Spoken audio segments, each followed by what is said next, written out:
हम लोग श्रीमद् भागवतम के तीसरे स्कंद के 28वें अध्याय के 44वें और आखिरी श्लोक को पढ़ रहे हैं। हम लोग भगवान की दया से 28वां अध्याय भी पूरा कर लेंगे, हो सकता है, अनलेस हो नहीं जाता तो वी कैन नॉट डिक्लेयर कि हो गया। बट तो आपने सुना क्या था? देखिए, आपने ये सब सुना था कि अलग अलग भेद दिखाई पड़ रहा है। वो लकड़ी का साइज के हिसाब से अग्नि अलग अलग दिख रही है, यद्यपि अग्नि एक ही है। तो इसीलिए उपाधि, उपाधि मतलब विभिन्न प्रकार के शरीर हैं जो विभिन्न प्रकार के गुणों से के द्वारा बने हैं। सतोगुणी देवता का, रजोगुणी इंसानों का, और उसमें बहुत सारी वैरायटी है, और तमोगुण में इंसान पशुओं का। तो अब आप देखिए, इस समय की दृष्टि को देखिए। इस समय जो दृष्टि है वो क्या है? भेद दृष्टि ही है ना। जहां भेद नहीं है, परमात्मा सब जगह विद्यमान है, एक अर्थ और एक ही गुण वाली आत्मा हर जगह है। ये समझ पा रहे? दूसरा पॉइंट, परमात्मा तो एक ही है जो हर जगह है, और हम सभी लोग एक ही क्वालिटी के हैं, और क्वालिटी के लेकिन इंडिविजुअल हैं। तो वो अलग अलग शरीरों में प्रतीत हो रहे हैं कि वो ऊंची और नीची हैं। तो भयंकर भ्रम है कि नहीं? जीव के स्वरूप को ढका गया है कि नहीं? और ये सब कैसे हो रहा है? माया के द्वारा हो रहा है। तो व्यक्ति को इससे बाहर निकलने का प्रयास करना चाहिए, बाहर से छूट होना चाहिए। ये सब बात श्लोक में बोल रहे हैं। भगवान की कृपा को प्राप्त करके इस माया से पार जाना चाहिए। ये है जीवन का एकमात्र ऑब्जेक्टिव। कुछ समझ रहे हैं? अपनी स्थिति को श्रेष्ठ बनाने का प्रयास ये माया है, क्योंकि कोई श्रेष्ठ है नहीं। थिंकिंग, जैसे मान लीजिए कोई काला है तो वो क्रीम लगाए कि वो गोरा हो जाए, और कुछ लोग जो एकदम अमेरिकन होते हैं, मतलब वो टैन करते हैं अपने शरीर को। टैनिंग होता है ना, क्या हल्का धूप में बैठ जाएंगे मगरमच्छ की तरह, उसके बाद वो चाहेंगे कि ब्राउनिश हो जाए हल्का।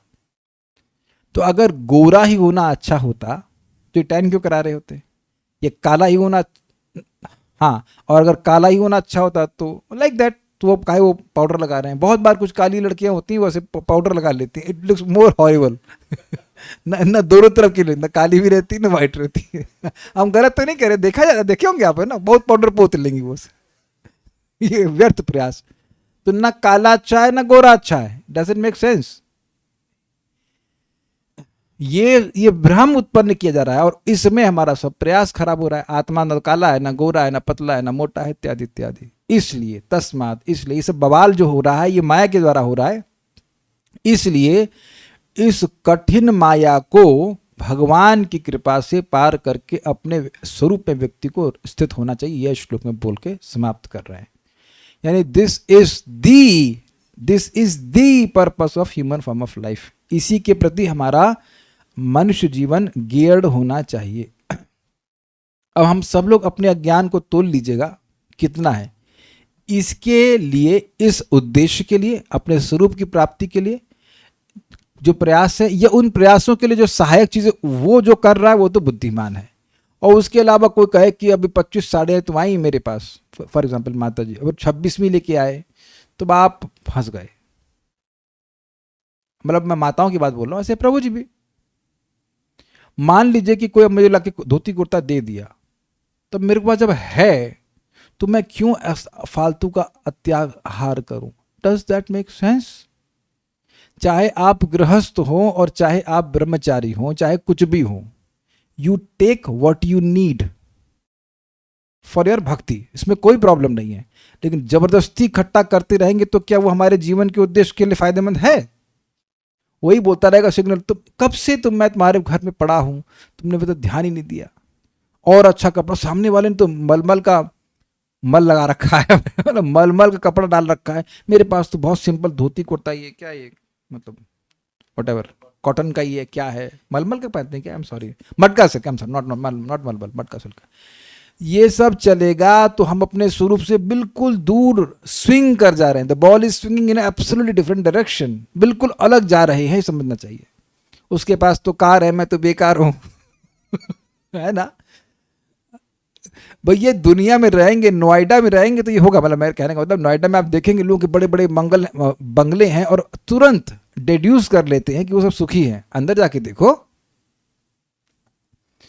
This is a big illusion for us कि ये बड़ा है, ये अच्छा है, ये बुरा है, इसी में फंसा हुआ है और व्यक्ति अपने स्वरूप में अवस्थित नहीं हो पाता। तो इसलिए कह रहे हैं जरूरी है कि व्यक्ति इस माया को पार करे। कैसे पार करेगा देखेंगे, बताएंगे। तस्मादिमाम स्वाम स्वाम प्रकृतिम देवीं सदसदात्मिकाम सदसदात्मिकाम दुर्विभाव्यां पराभाव्य स्वरूपेणावतिष्ठते तस्मादिमां स्वाम प्रकृतिम देवीं सदसदात्मिकाम दुर्विभाव्यां पराभाव्य स्वरूपेणावतिष्ठते तस्मादिमां स्वाम प्रकृतिम देवीं सदसदात्मिकां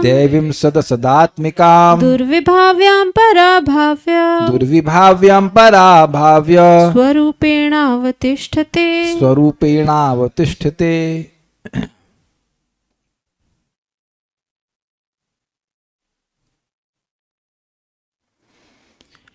इस प्रकार माया के दुर्लंघ सम्मोहन को जीतकर योगी स्वरूप सिद्ध स्थिति में रह सकता है। ये समझे बात? भाई जो दिख रहा है उसी पे तो विश्वास करेंगे। ये सामने वाला श्रेष्ठ है, ये नीचा है, ये ऊंचा है, ये कुत्ता है, ये बंदर है, ये इंसान है, ये देवता, ये यही तो दिख रहा है। इसे कहते हैं व्यक्तोपासना। समझते हैं इसका मतलब? जो आपके सामने व्यक्त है, जो दिख रहा है, बस उसी वही वो कहते दिख रहा है जो बिक रहा है ना। इट इज जस्ट जो आपको दिख रहा है उसी पर, उसी तक ही मेरी चेतना लिमिटेड रहना। ये दुर्लंघ है ना। इससे बाहर कोई सोचता है? आपके बाप कभी मतलब आपके पिताजी कभी सोचे इस तरह से? जरा विचार कीजिए कि आप यहां सुन रहे हैं तो प्रयास कर रहे हैं। बहुत गंभीर बात है। आप शाम को भगवान के बारे में सुन रहे हो, इसलिए सुबह प्रयासरत हैं उस चीज के जो आपकी और मेरी दृष्टि के परे है। कुछ कैच किया? नहीं तो अपने पिताजी को देखिए, पिताजी के पिताजी को देखिए, क्योंकि वह भागवतम श्रवण नहीं किए या आज भी अगर जिंदा है और भागवत नहीं सुने हैं तो उनकी रेंज के बाहर है। आप पागल हो उनके हिसाब से। क्यों? क्योंकि वो तो आप ऐसी चीज के लिए प्रयासरत हैं जो कि है ही नहीं ना। है कहां? वैकुंठ कहां है? आत्मा कहां है? परमात्मा कहां है? कहां है? दिखाओ। अच्छा मान लीजिए किसने देखा, वो पूछा था तो जिसने देखा वो बताएगा, तब भी आप कहेंगे क्या प्रमाण है कि तुमने देखा है? अब ये आप दिखा सकते हैं कि आप किसने आपने कुछ देखा है? ये भी तो बेवकूफी है। क्यों काले कृष्ण हो? पिताजी मानते हैं तो अब पिताजी यही मानते ना कि आप पागल है। हाँ, दैट्स नेचुरल, क्योंकि यही दिख रहा है। ये घर है, ये मेरा घर है, क्योंकि इसमें पट्टे पे मेरा नाम लिखा हुआ है। पट्टा बोलते हैं ना उसको, पेपर जो, हाँ, रजिस्ट्री, मेरे नाम की रजिस्ट्री है, इत्यादि इत्यादि। ये सब है। कितनी मजेदार बात है। भले ही इस घर के मकान मालिक ये सोचें, अभी क्लास में तो है नहीं तो उनको मजाक बनाएंगे, और उनके उपलक्षण से सारे मकान मालिकों का कि देखो ये मेरे मकान में रह रहा है, लेकिन मेहनत कौन किया बनाने की? वो वही की है ना जिसने बना। कितना परिश्रम से बनाए, धूप में खड़े होकर के, जो भी कुछ बनवाए हों। हम तो आगे बक्स मतलब घुस गए, कुछ पेमेंट कर रहे हैं, आराम से रह रहे हैं। और अगर वो नहीं आ रहे, मोस्ट प्रोबेबली हमारे मकान मालिक यहाँ नहीं आने वाले हैं, then may be whole life I will stay here without any endeavour on my part. हमने कंस्ट्रक्शन करवाया मंदिर में, सेवा के लिए हमको पता है कि कितना एफर्ट लगता है। वहाँ तो कम लगता था कि सिस्टम था, हम लोग को कम नहीं, बहुत ज़्यादा नहीं लगाना पड़ता। अपने मकान में कितनी मेहनत होती है। तो हम ये बात क्यों बोले? केवल इसीलिए ना कि बाहर बोर्ड में लिखा रहेगा। अच्छा मेरी बात है कि यहाँ पे जो नाम लिखा है वो भी उनका नहीं है। हमने लिख दिया गिरिराज भवन, गिरिराज। ये मेरे शब्द नहीं है, कहीं तो मैं महाराज का ही सुन रहा था कि बस ये अभिमान होना कि दुकान मतलब कि घर के बाहर ये लिख दिया जाए सो एंड सो निवास, चाहे आप निवास करें या ना करें। लेकिन ये इसी अभिमान की वजह से व्यक्ति फंसा पड़ा, कितना परिश्रम कर रहा है। ये दुर्लंघ प्रभाव है। मैं खाली सब बात बोल रहा हूं कि अपने स्वरूप में न रह करके व्यक्ति क्या क्या अपने एंडेवर्स करता जा रहा है। जो बस जो दिख रहा है उसी को कर रहा है, जो दिख रहा है उसी में अपने चित्त को लगा रहा है। तो कह रहे माया का दुर्लंग सम्मोहन, जो नहीं है उसी को मानना कि वो है। आप ही समझते हो जब जादूगर सम्मोहन दिखाता है तो क्या वहां जो नहीं होता है उसी में अभिमति होती है कि ये है, घोड़ा दिख रहा है, ये दिख रहा है, वो दिख रहा है। यही बात यहां बोल रहे हैं कि जो नहीं है उसी में अभिमति है कि ये है। मैं देह नहीं हूं, क्या मान रहे हैं हम? देह है। और उसके बाद जब हम देह नहीं है तो फिर पत्नी कैसे हो गई हमारी, और फिर पति कैसे हो गए, और बच्चे कैसे हो गए, इसकी आप लोगों को व्याख्या कीजिएगा बाद में आप लोग। जब मैं देह नहीं तो देह से उत्पन्न पदार्थ मेरे कैसे हुए, बताइए? Not possible. लेकिन कौन कह सकता है कि ऐसा नहीं होता? होता ना, मतलब ऐसे कौन सी मान्यता नहीं है। तो ये कह रहे माया का दुर्लंग सम्मोहन, यह माया इस जगत में अपने आप को कार्य व कारण रूप में प्रस्तुत करती है। सबको समझ में आ रहा है? अरे हम ऐसे एज्यूम नहीं कर सकते, रॉन्ग ऑन माय पार्ट। देखिए, आप इस जगत में कहीं भी दृष्टि फैलाइए तो आपको कोई इफेक्ट दिखाई पड़ रहा है। फॉर एग्जाम्पल दिस रिमोट, ये प्लास्टिक से बना है, तो प्लास्टिक हो गया उपादान कारण और ये हो गया कार्य, इजी। अब प्लास्टिक कहाँ से आई? तो प्लास्टिक अल्टीमेटली मिट्टी का ट्रांसफॉर्मेशन। मिट्टी कहाँ से आई? तो बोलते हैं फिर वो सृष्टि तत्व पीछे चले जाइए। तामसिक अहंकार कहाँ से आया? तो महतत्व से आया। महतत्व कहाँ से आया? प्रधान से आया। तो इस जगत में हर वस्तु में कार्य कारण दिखेगा। दूध है, दूध से दही आया, या दही दूध से आया। दूध कहाँ से आया? गाय से आया। गाय कहाँ से आई? मतलब गाय ने क्या खाया? घास खाई, तो वहां से दूध आया। I hope you are getting this point. तो इस जगत में जहां कहीं भी आप दृष्टि डालेंगे तो वो कार्य कारण का संबंध दिखेगा। इसलिए कार्य कारण स्वरूप ये जगत है, अर्थात प्रधानिक सृष्टि के बारे में बोल रहे हैं।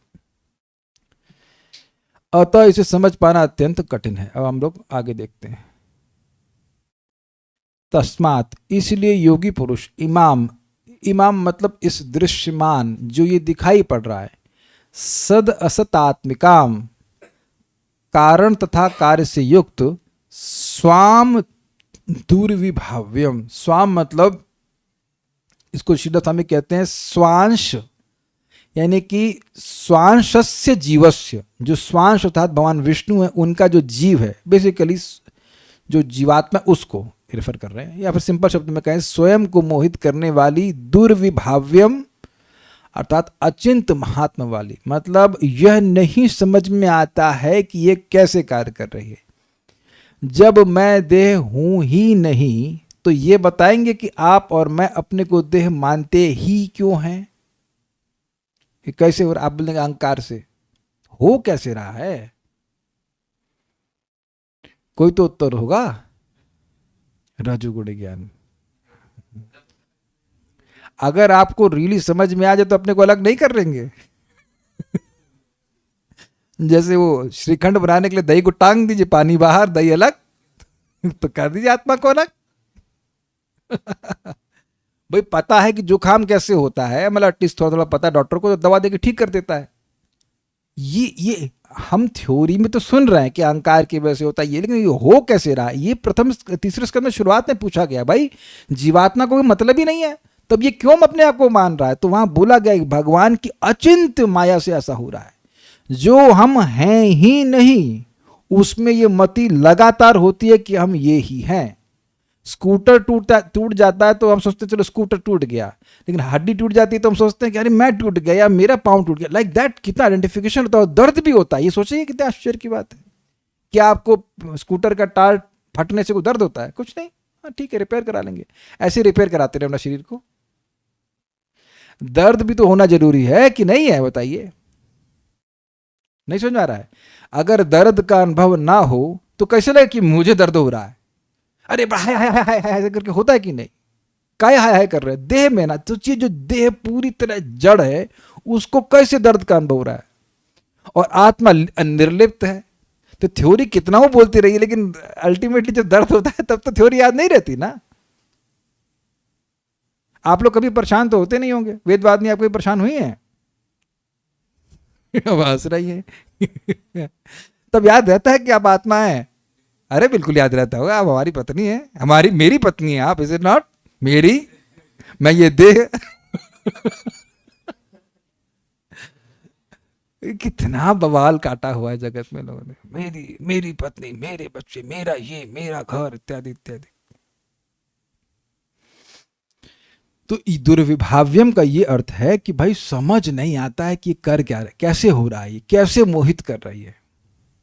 फिर दैवीम, दैवी मतलब देव अर्थात भगवान विष्णु की शक्ति है, मतलब हमारी नहीं है तो हमारे हिसाब से चलने वाली नहीं है, ठीक है।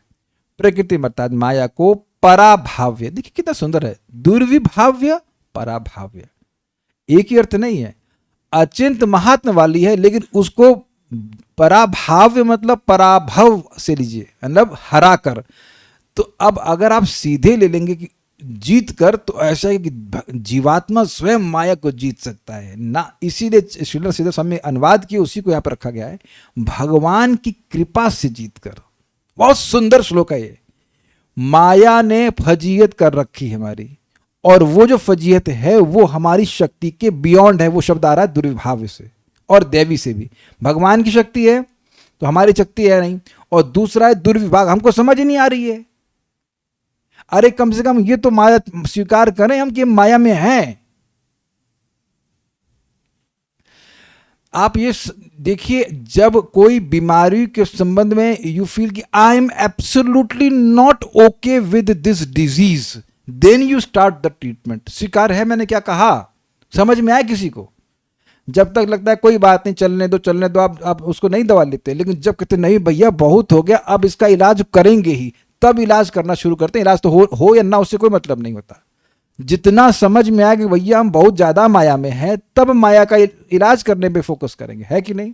नहीं तो क्या करें प्रभु जी, सुबह उठा नहीं जाता, रुका ही नहीं, उठना चाहते हैं, क्योंकि महसूस ही नहीं कर रहे हैं कि मतलब माया में है ना।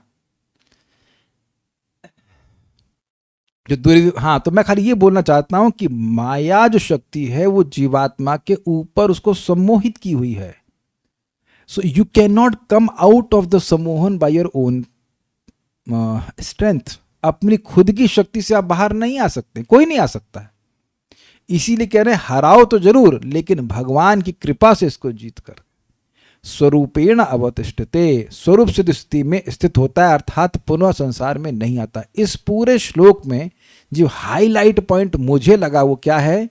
भगवान की कृपा। ये समझ में आ गया आपको? सब भक्तों को क्या करना है माया से मुक्त होने के लिए? वेदवादिनी क्या करना है आपको? भगवान की कृपा। और भगवान की कृपा यह नहीं है कि बंगला मिल गया, भगवान की कृपा है कि बंगला मिल गया, एसी मिल गया, लेकिन स्वरूप नहीं मिला समझ रही सुरभि माता जी? बंगले में सुन रही है ना? Very good. बंगला मिल गया बड़ी अच्छी बात है, सब कुछ मिल गया, लेकिन स्वरूप भी मिलना चाहिए। Because these things will never satisfy us।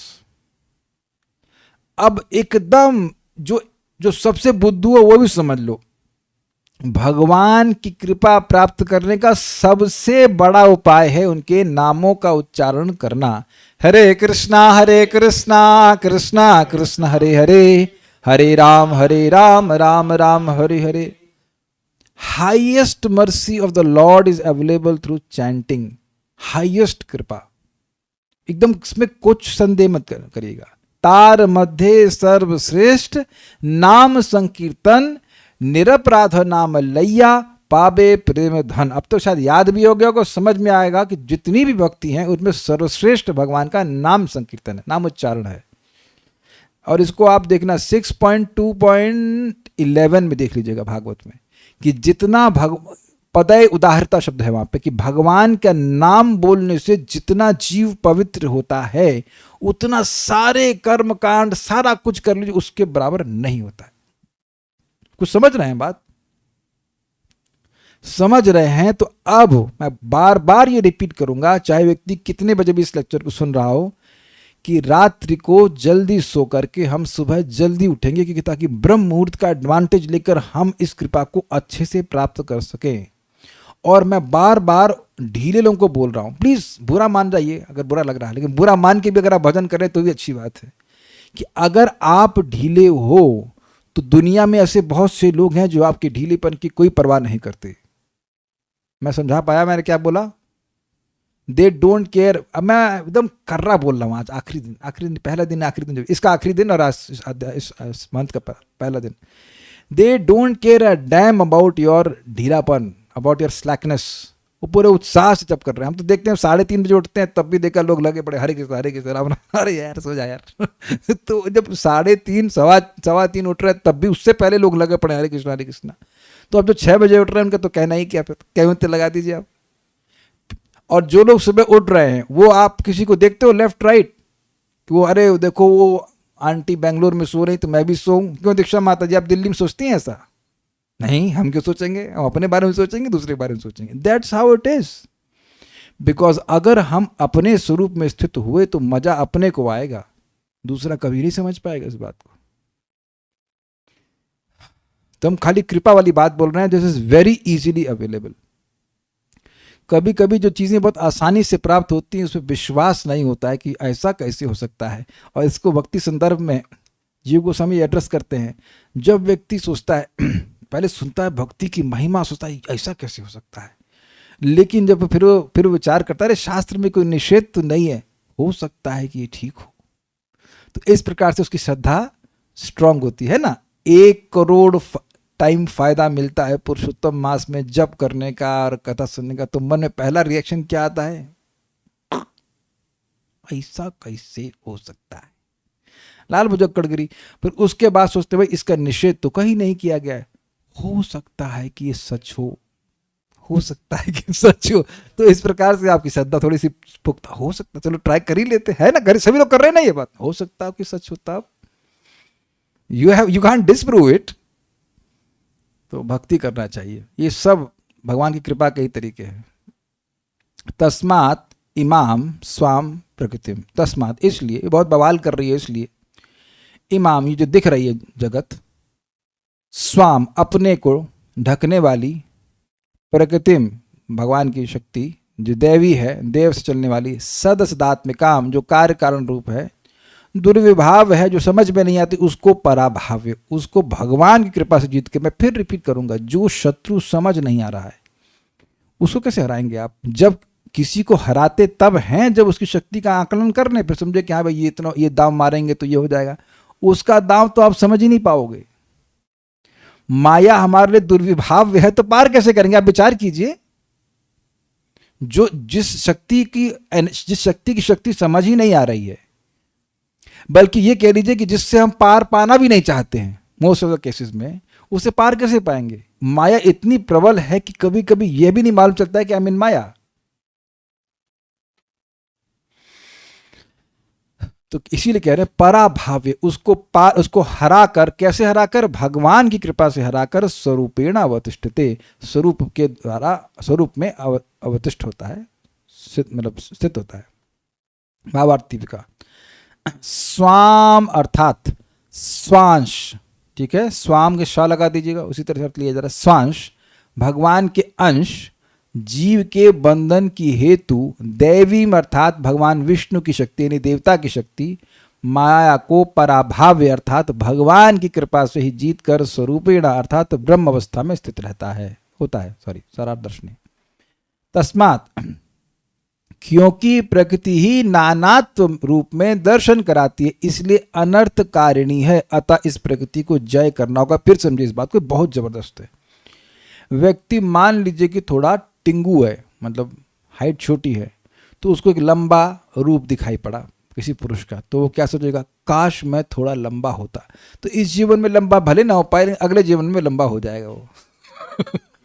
और इस प्रकार से अब जो लंबा है, काश मैं थोड़ा गोरा होता, अच्छा तो अगले जन्म में गोरे हो जाओगे, प्रोवाइडेड कि इंसान बने। अगर इंसान बनने लायक काम किए तो उसके वरुण प्रभु कह रहे जिराफ बन जाए, बहुत लंबी गर्दन हो जाए। Very good example, yes it's a fact. तो विभिन्न रूपों को देख करके विभिन्न भौतिक स्थितियों की आशा ही व्यक्ति के विभिन्न जन्मों का कारण है, ये समझाना पड़ेगा, समझ में आ जाएगा इजी।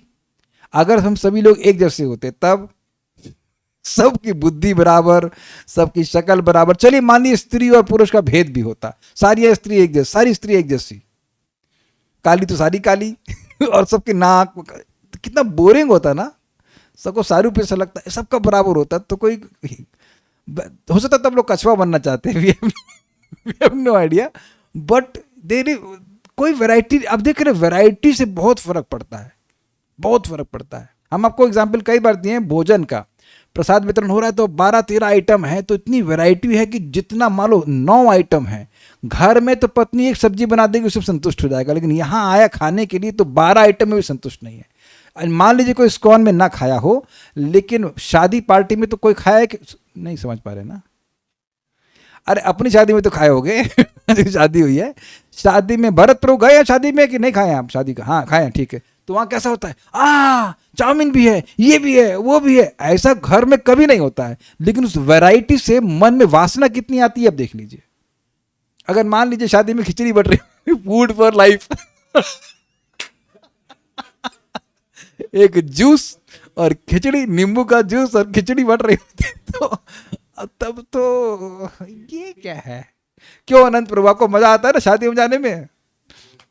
अरे आप तो बोलते हो अरे हम खाएंगे खूब, नहीं नहीं आता। अच्छा तो ये तपस्वी हो गए, ओके ठीक है, आई एम सॉरी मुझे नहीं पता, तो मुझे लगा था आप लोग को अच्छा लगता, बट जनरली आप देखिए कि वैरायटी से व्यक्ति के मन में वासना आती। इसीलिए आप कभी आप वहाँ जाएं, मॉल में जाइए, कुछ बहुत तरह तरह की चीज़ दिखाएंगे, तो आपका मन में लालच वासना आ जाती। मैं यही खाली बताना चाहता हूँ। तो जो नानत्व प्रस्तुत हो रहा है, देवता है, ये है, और देवता में भी अनेक अनेक वैरायटी, अनेक अनेक ग्रह इत्यादि, उससे व्यक्ति के मन में अनर्थ आता है। अनर्थ क्या है भाई? भोग वासना। ये स्वीकार है ना? आप लोग कपड़े की दुकान पे जाएं माता, और सारे सूट एक ही डिजाइन के, एक ही रंग के, तो ये क्या है, ये कौन सी दुकान? तो आप देखेंगे वो चाहे टेढ़ा मेढ़ा भी हो, कुछ ना कुछ चेंज करके वो प्रस्तुत करेगा, तो मन में आ जाता है ये वाले भी ले लेते, ये तो बहुत अच्छा, प्रिंट बड़ा अच्छा है अरे तेरे मन में अनर्थ प्रिंट हो रहा है, समझ भाई हम लोग मेरे कपड़ा परचेज 5 सेकंड, हाँ भैया वो एल साइज का कुर्ता और धोती खत्म, फिनिश, 5 मिनट में खत्म। तो हमें जीवन काटने में कोई दिक्कत नहीं हो रही लेकिन माताएं ये आपका वेदवाद नहीं, मजाक बना लेते हैं, ये गई यहाँ पसंद नहीं आए, नोएडा गई, वहां जा करके वीडियो कॉल पर ये अच्छा लग रहा है, वो अच्छा लगा, ये अच्छा ले लो, कितना परेशान हुई बेचारी। उसके बाद वो सिल के नहीं दिया, कितना झमेला हुआ, बहुत झमेला हुआ। हम लोग एल दे रहा भाई कोई अनर्थ नहीं, कोई टेंशन नहीं, भागा हरे कृष्ण हरे। क्यों, गलत तो नहीं कह रहे? देखिए कोई माता की तरफ से विरोध नहीं आ रहा है, इसलिए आप जानते हैं कि हम सच बोल रहे हैं, है कि नहीं और ऐसा नहीं कि आपको कोई देख रहा है, दुनिया में कोई नहीं देख रहा आपको, लेकिन फिर भी वो वैरायटी वैरायटी वैरायटी वैरायटी। तो ये मैं बुरा नहीं मानिएगा, मैं वैरायटी कैसे अनर्थ का कारण बनती मैं ये बोल रहा हूं, ठीक है। खाने का एग्जाम्पल दे दिया, कपड़े का दे दिया, समझ में आ गया होगा। तो इसलिए जीतना चाहिए, वैरायटी कुछ है नहीं, वही कपड़ा है, उसमें अलग अलग प्रिंट, उसी प्रकार से वही शरीर है उसको ऐसा। अच्छा एक बात आपने कभी सोची, कभी सुंदर व्यक्ति को देख के सोचते काश हम भी ऐसे सुंदर होते, और ये नहीं पता कि उसका पेट खराब हो सकता है गलत तो नहीं कह रहा, हो सकता है कि शक्ल बड़ी सुंदर हो लेकिन पेट में मतलब कॉन्स्टिपेशन हो, फॉर एग्जाम्पल आजकल काफी बीमारी, डायबिटीज हो, it can many things. Beauty does not make you happy actually. आप ये दूसरे लोग भले देख के सोचें कि बहुत सुखी हो रहा है, बहुत हैंडसम लग रहा है, लेकिन it actually for your own sec it doesn't value anything, कुछ भी नहीं होता उससे। आप विचार कीजिएगा, अगर आपको विरोध हो तो समझ में अब मुझे प्रस्तुत कीजिएगा, इट डजंट मैटर एनीथिंग। स्वाम मतलब, अब यहां पे स्वाम का अर्थ कहते हैं स्व संबंधिनी निज उपाधि रूपा अविद्या को, यही अर्थ है। मतलब बहुत इंटरेस्टिंग है, जिसने आपके स्वरूप को ढका हुआ उसको जीतो। देखिए अविद्या तो आपके स्वरूप उपलब्धि के बाद भी बनी रहेगी, समझे बात। मान लीजिए मैं स्वरूप को प्राप्त हो गया तो इसका मतलब क्या जगत से अविद्या नष्ट हो जाएगी? नहीं, लेकिन जो मेरे मन में अंधकार है जिसकी वजह से मैं मान रहा हूं कि मैं देव हूं, उसको जीतना है। आपको दुनिया की अविद्या नहीं जीतनी है, आपको केवल अपनी अविद्या जीतनी है। जैसे बुखार है तो मेरा बुखार मुझे ठीक करना है, आप दुनिया से बुखार का निर्मूलन नहीं कर सकते, गॉट इट। तो स्वाम का मतलब है कि तुम्हारा प्रोजेक्ट केवल तुम्हारे हृदय का है, you have to purify your heart, not everyone's heart. कुछ समझ रहे हैं बात? I think this is a very important point. दैवी से अभिप्राय कर्ममयी है, ये क्या मतलब है? This is very interesting. देखिए दैव का मतलब होता है क्रीड़ा परायण। तो जो मैं समझ पाया उससे वो ये है कि कर्ममयी है, मतलब विभिन्न प्रकार के कर्मों के जनक है। भाई हर व्यक्ति अविद्या से प्रभावित है अलग अलग लेवल पर। तो अब ये मान रहा है कि मैं देवदत्त हूं और दूसरा क्या एग्जाम्पल ले रहे थे, विष्णु दत्त का बाप हूं, ऐसा करके था ना, देवदत्त हूं ऐसा। तो देवदत्त भाई साहब अपने को देवदत्त मान रहे हैं, फिर उसके अनुसार वो कर्म कर रहे हैं। यही बात को समझ में आ रही है, ये था। दूसरा तो स्पष्ट है कि देव अर्थात विष्णु की शक्ति माया को, अविद्या है तभी व्यक्ति कार्य कर रहा है। यस्त्वात्मरतिरेव स्यात् आत्मतृप्तस्य मानव आत्मन्नेव च संतुष्टस्य तस्य कार्यम न विद्यते। सबको पता है ना श्लोक, मतलब बता रहा हूं। यस्तु जिसका, लेकिन जिसका, यस्तु आत्मरतिरेव स, जिसकी आत्मा में ही रति अर्थात प्रीति है, वो आत्मा से ही प्रेम कर रहा है। यस्तु आत्मरतिरेव स्यात्, और इस कारण से आत्मा में ही वो तृप्त है, आत्मा में संतुष्ट है। आत्मन्य एव च संतुष्टस्य तस्य कार्यम न विद्यते, जो आत्मा के स्वरूप के आनंद में ही संतुष्ट है उसके लिए कोई कार्य नहीं। और इसीलिए जब व्यक्ति आध्यात्मिकता में प्रगति करता जाता है, जितना करेगा उतना ही उसके भौतिक कार्य करने की प्रवृत्ति कम होती जाती। ये तो अब एकदम सबको दिखाई पड़ रहा है कि नहीं। जितनी लालसाएं थी, महत्वाकांक्षाएं थी कि हम ये बन जाएंगे, हम ये कर लेंगे, हम वो कर लेंगे, जैसे जैसे आप नाम जप कर रहे हैं, कथा सुन रहे हैं, अपने आप वो कह सकते हैं इन्वर्सली प्रोपोर्शनल है ना। भौतिक महत्वाकांक्षा इज इन्वर्सली प्रोपोर्शनल टू कथा रुचि। ये लैंग्वेज समझ में आई आपको? इन्वर्सली नहीं समझा? मतलब जितनी कथा रुचि बढ़ेगी उतनी भौतिक महत्वाकांक्षा कम हो जाएगी। मैथमेटिक्स में कमजोर रह गए करना नहीं है, वेरी बैड। डायरेक्टली और इन्वर्सली प्रोपोर्शनल नहीं समझते आप? हाँ, एक इधर वन बाय करके नीचे। भाई इंजीनियर की क्लास सुन रहे हैं ना आप, ये तो बात ही तो रहेगी हमारे, कुछ ना कुछ तो फिजिक्स एग्जाम्पल आएगा। ऋचा तिवारी माता जी, समझ में आया आपको ये इन्वर्सली? आप तो टीचर हैं, पढ़ाती होंगी मैथमेटिक्स, ठीक है। प्रमाण तव विक्रीडितम कृष्णा नृणाम परम मंगलम कर्ण पीयूषमास्वाद्य तजंती अन्य स्पृहाम जना। भगवान की कथा को सुनता जाता है तो अब वो अन्य स्पृहा को त्यागता जाता है। तो ये अविद्या के नष्ट होने का लक्षण है। भौतिक कर्म करने की इच्छा समाप्त होती जाएगी। दुर्विभाव्य अर्थात दुरत्या, अर्थात जिसे सहज में अतिक्रम नहीं किया जा सकता। अतिक्रम मतलब लांघा नहीं जा सकता। अनिर्वचनीय प्रकृति की को जय करेगा। जय नहीं बोलेगा जय माया जय माया ध्यान से पढ़िएगा। अनिर्वचनीय प्रकृति को जय करेगा मतलब उसको जीत जाएगा उसकी जय वो जय माया नहीं करने वाला। अच्छा, अनिर्वचनीय का मतलब क्या है? जिसको शब्दों में आप नहीं वचन कर सकते। मतलब माया क्या है वह आप नहीं डिस्क्राइब कर सकते हो। तो कहेंगे नहीं, बोल तो रहे माया अविद्या, ये वो एक टर्म्स दे दिए गए हैं, बट एग्जैक्टली माया क्या है ये समझ, इस तभी तो बोले दुर्विभाव्य, समझ नहीं आती है। अब ये बड़ा मजेदार है कि समझ नहीं आ रही और आप पार कर जा रहे हो। This is very nice. और वही तरीका है भगवान की कृपा प्राप्त करने का। और इसको कह रहे हैं कि देखिए गीता में बोले हैं भगवान देव, सबको पता है कि नहीं श्लोक? देवी एषा गुणमयी मम माया दुरत्यया मामेव ये प्रपद्यन्ते मायामेतां तरन्ति ते। 7:14 भगवद गीता। अर्थात मेरी ये त्रिगुणात्मिका असंभव को संभव करने में समर्थ माया को पार करना अतिशय कष्टकर है।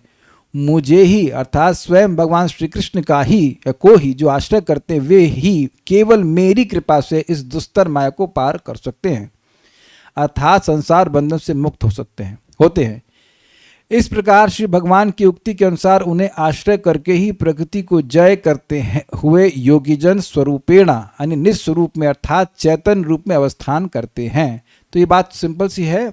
कई बार आप लोग पूछेंगे कि भाई आत्मा है तो आत्मा के रूप में अनुभव कैसे करेंगे? तो भाई देखिए, सोचने से तो कुछ नहीं होगा। हम बैठ के सोचते रहे आत्मा है, आत्मा से कुछ नहीं होगा। Nothing, it will not happen. भगवान की भक्ति करेंगे तो जब भगवान की कृपा होगी तो तब वह उस माया को तिरोहित करेंगे। देखिए माया उनकी अध्यक्षता में चल रही है। क्योंकि मैं उनसे भगवान से विमुख रहना चाहता हूं, इसलिए भगवान माया को छूट देते हैं कि वह कैप्चर कर दे। कृष्ण भूलिया जीव अनादिर बहिर्मुख, अतएव माया देता संसार तुक। अनादिकाल से बहिर्मुख, इसलिए माया पीछे पड़ी। एक और भी श्लोक है कि जीव भोगा, कृष्ण भूलिया जीव भोगवांछा करे, निकटस्थ माया तारे झपट या धरे। तो कृष्ण को भूल करके जीव भोग की इच्छा करता है, इसलिए माया पकड़ती है। तो इसलिए माया भगवान की अध्यक्षता में चल रही, ये ध्यान रखना होगा। Is it all okay?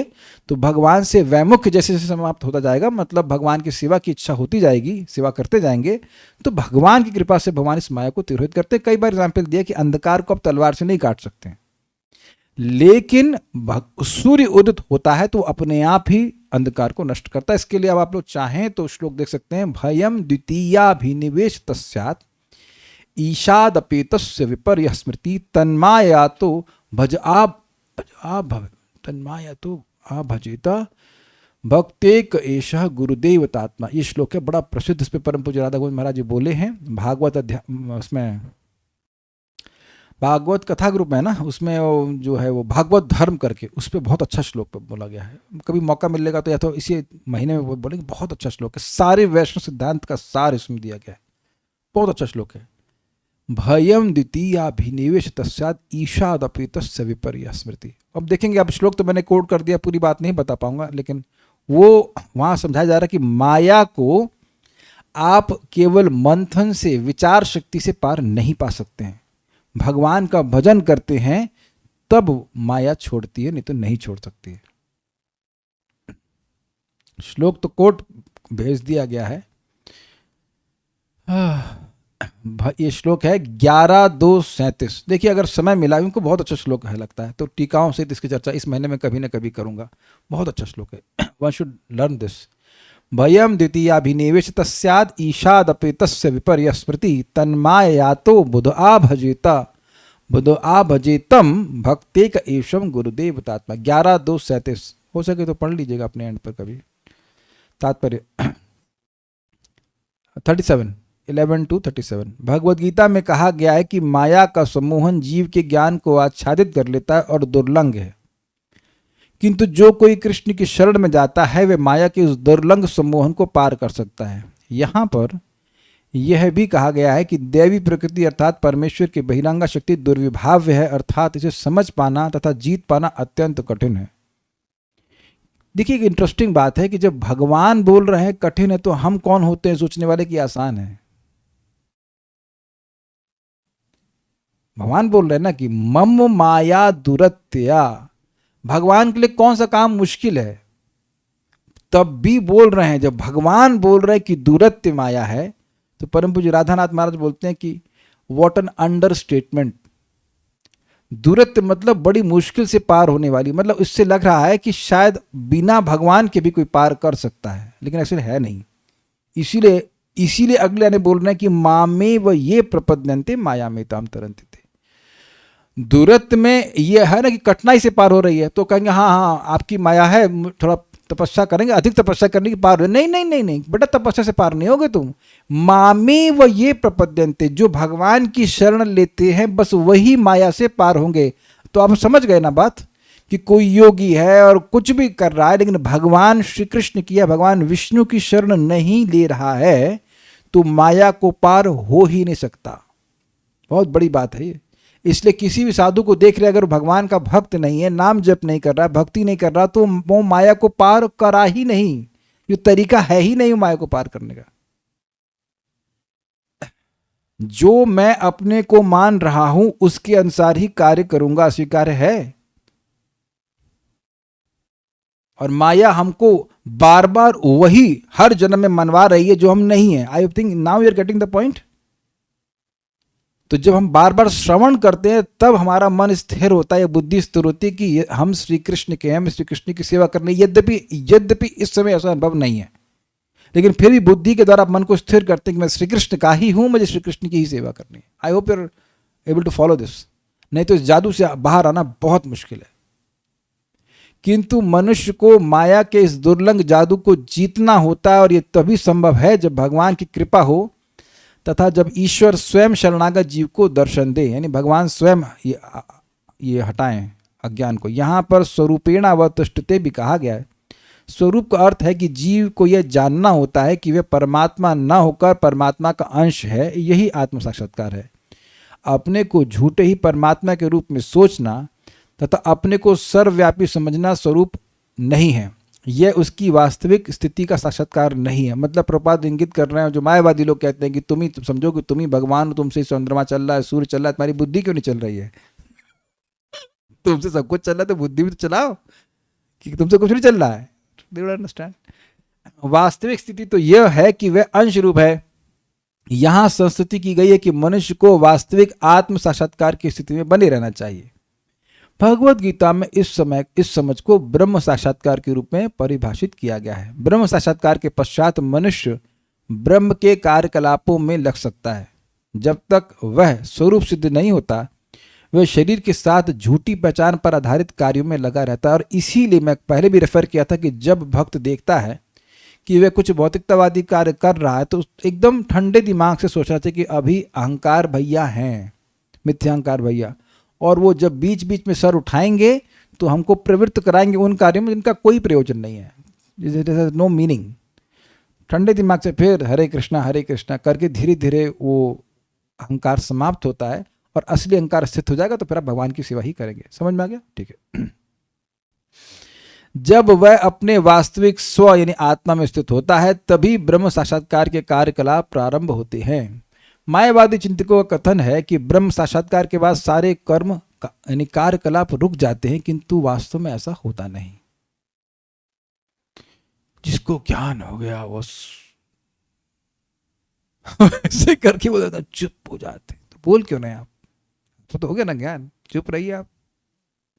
Example देते हैं, वो घड़े में पानी ज्यादा होता है तो आवाज आती है, जब भर जाता है तो शांत।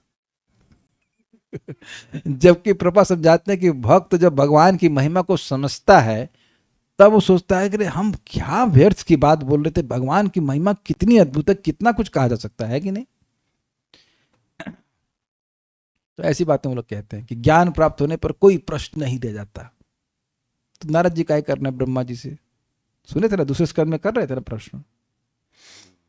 जब आत्मा पदार्थ के आवरण के भीतर स्थित रहकर, जो कि असमान स्थिति है, इतना सक्रिय रह सकता है, तो फिर उसके मुक्त रहने पर उसकी कार्यशीलता से कैसे इनकार किया जा सकता है? यहां पर एक उदाहरण उद्धृत किया जा सकता है। जब कोई मनुष्य अपनी रुग्ण अवस्था में अत्यधिक सक्रिय हो, तो फिर कोई यह कैसे कल्पना कर सकता है कि रोग मुक्त होने की अवस्था में निष्क्रिय होगा? ये समझे बात? बड़ी मजेदार प्रपात कहना है। किसी को रस्सी से बांध दी तब भी वैसे मचल रहे हो अरे खोलो तो अब रस्सी खोल देंगे तब कितना बवाल काटेगा वो। आप देखो कि बच्चे जो नोटी होते हैं उनको माँ पकड़ के रखती है, तब बहुत सो अनस्टेडी से कहना चाहिए, लगा ऐसे करते, और छोड़ दीजिए तो या वहा सब करते रहते। वही स्थिति है।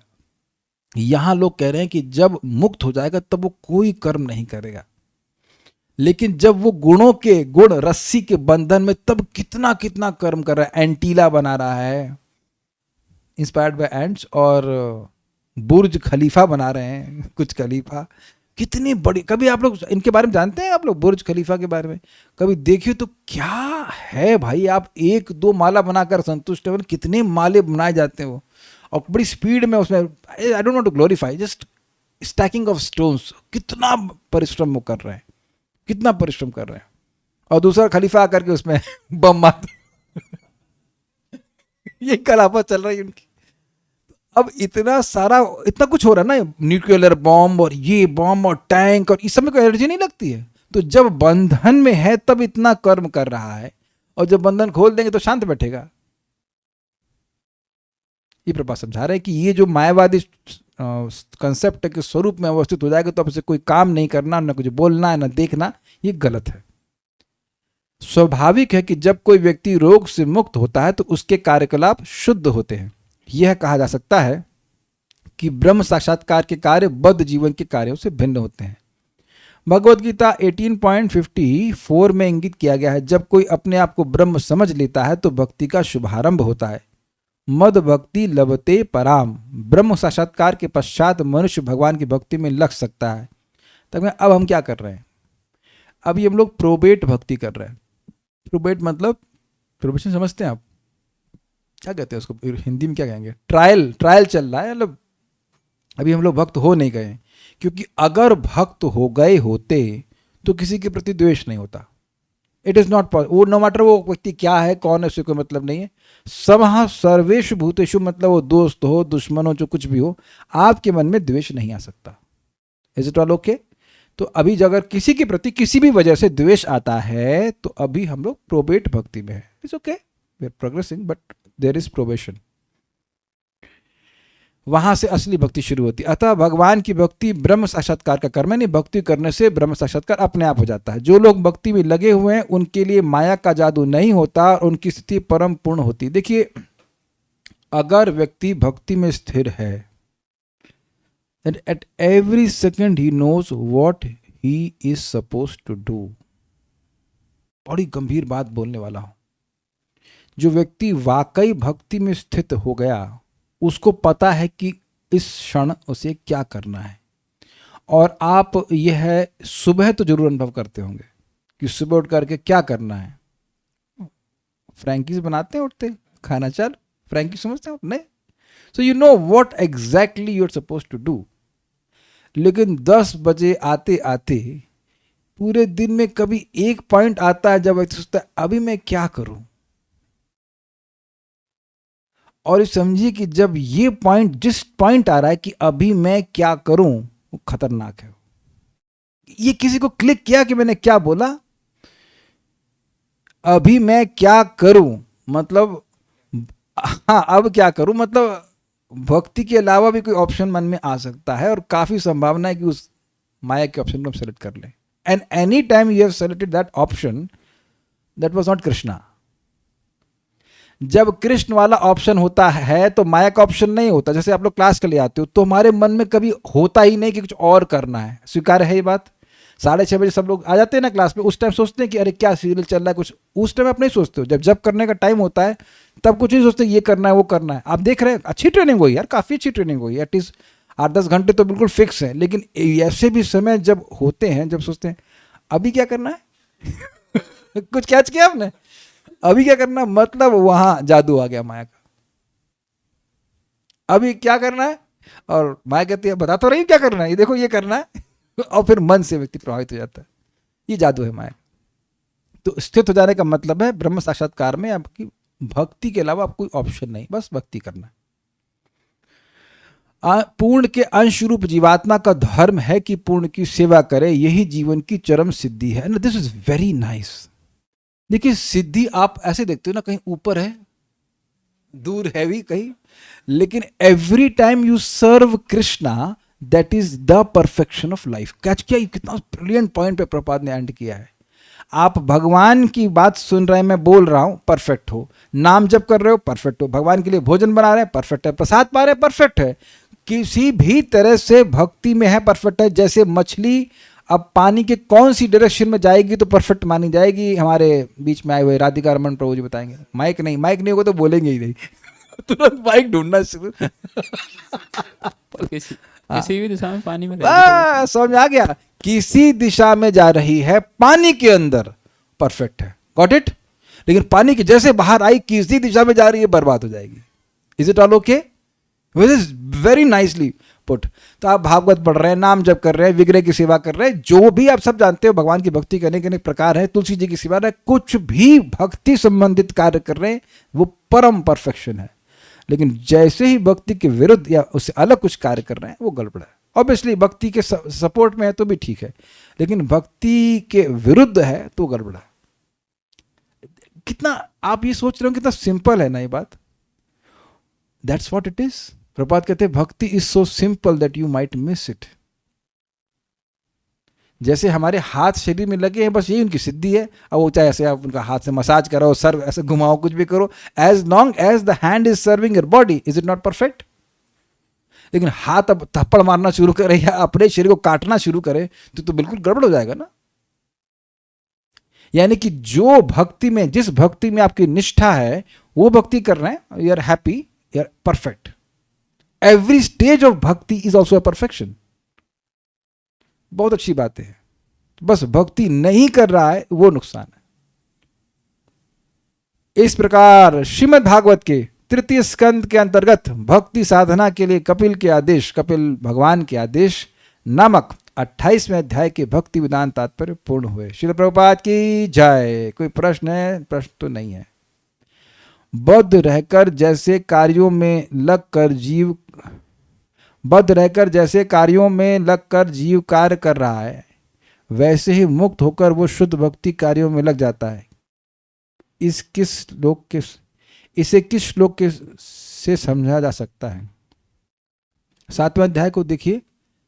जरा मरण मोक्षाया मामाश्रित्य यतन्ति ये ते ब्रह्म तद विदु कृष्णम अध्यात्म कर्म चाखिलम.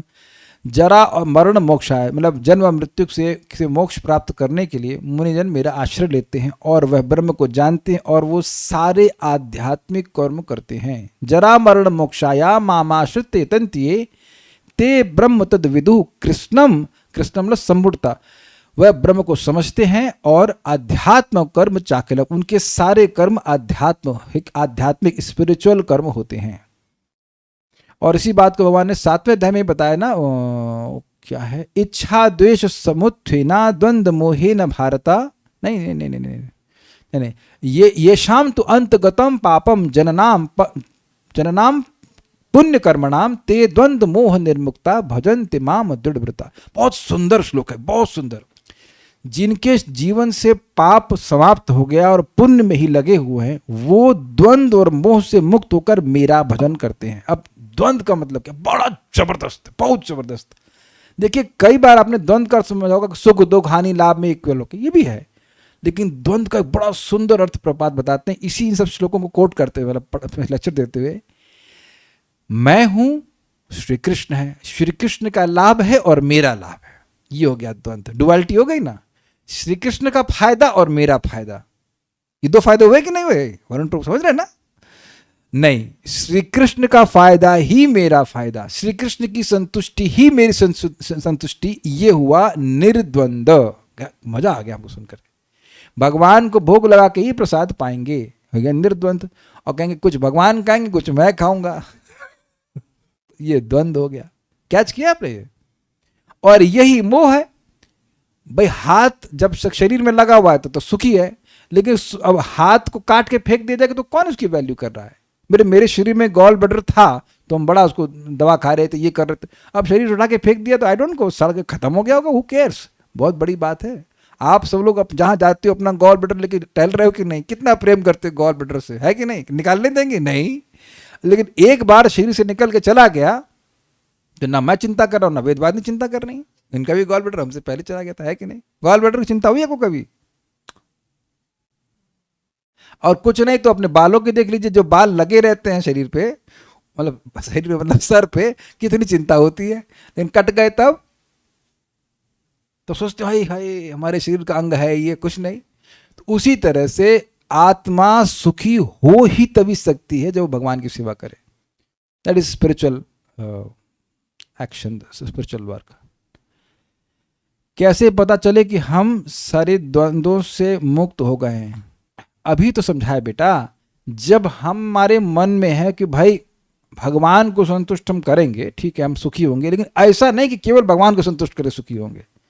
तो जब मन में ये भावना समाप्त हो जाए कि भाई भगवान को संतुष्ट करने के अलावा भी कोई ऑप्शन है सुखी होने का, तो आप निर्द्वंद हो गए. समझे बात? मैं कैसे सुखी हो सकता हूं? भगवान को संतुष्ट करें. जैसे आप भूखे हो तो कैसे संतुष्ट हो जाओगे? फूल सूंघ के, इंसेंस ना लगाकर, अगरबत्ती. तो आपको क्लियर है कि जैसे भूखे हैं तो खाना खा के ही संतुष्ट होंगे. अभी हम शाम को क्लास तय करते भूख लग रही थी तो क्या विचार आ रहा था? वेदवादी थोड़ा सा ये अगरबत्ती ले आओ, ऐसा आ सकता है हमने विचार? एक ही को इसमें द्वंद रहता है? नहीं भैया, खाना खाएंगे तभी संतुष्ट होंगे. अग्रीड? उसी एकदम क्लियर है ना, कुछ में डाउट तो नहीं. ऐसा जब डाउट समाप्त हो जाए, एकदम डाउट ना रहे, नहीं श्री कृष्ण की ये काम श्री कृष्ण को सुखी करेगा, नहीं करेगा, तो कहां से मैं सुखी हो जाऊंगा? आप जो भी कार्य कर रहे हो सुखी होने के लिए करो. ठीक, एक पहले पकड़िए, फिर चेक कीजिए ये काम भगवान को सुखी करेगा, नहीं करेगा, ठीक है तो नहीं करेंगे. Not interested. तो जब ऐसा डाउट ही समाप्त हो जाए, क्योंकि कुछ होप्स हैं कि ये चीज देख रहा हूं, भले ही कृष्ण संतुष्ट नहीं, लेकिन मैं शायद हो जाऊंगा, तो डुअलिटी आ गई कि नहीं आ गई? भगवान बोल रहा है कि वो चीज देखो, लेकिन नहीं देख रहा है, तो वहां होप से वो सारी होप समाप्त हो गई इस बंदे की। दैट इज, इसमें विक्षेप नहीं इस प्रकार का। तो वो सब स्पिरिचुअल कर्म है। ठीक है, अब विल स्टॉप हियर। और तो काफी सबको समझ में आ गया होगा। ठीक है, थैंक यू। ये क्या है? नहीं, ओके, नथिंग। श्रीमद् भागवतम की जय, श्री प्रभुपाद की जय, निताई गौर प्रेमानंदे।